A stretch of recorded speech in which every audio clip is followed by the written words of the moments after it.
But I've never seen ever, all these great politicians are over here, where somebody's campaigning on massive tax hikes. She's campaigning, we will raise your taxes. And people, some people, they're not the smartest people, but they go, oh, thank you very much. I've never seen it. I've always heard politicians say, we will cut your taxes. Sometimes they don't mean it, but they say it. But these people openly say that they're going to raise your taxes. Well, let's give her credit for one thing. It's probably the only thing she's honest about.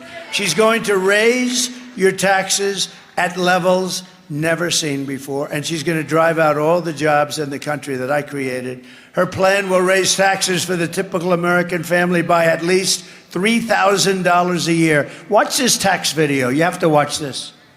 Joe Biden and I are about to get rid of that tax bill. Calling for a full repeal of President Trump's tax cuts. If Kamala Harris was elected president, there are many different tax policies which could cripple the economy. But the first thing she wants to do is allow these Trump tax cuts to expire. Even the New York Times admits that 85% of the middle class got a tax cut. Americans will face a hike.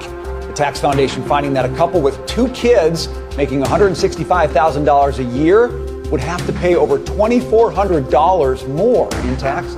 And on day one, I will repeal that tax bill. Joe Biden and I are about to work to get rid of that tax cut. Joe and I are about to get rid of that tax bill. Joe Biden and I are about to get rid of that tax cut. Everything from a 70 to 80% tax rate. I think that's fantastic. We've got to increase the corporate tax rate. Part of that is going to be about repealing that tax bill that they just passed.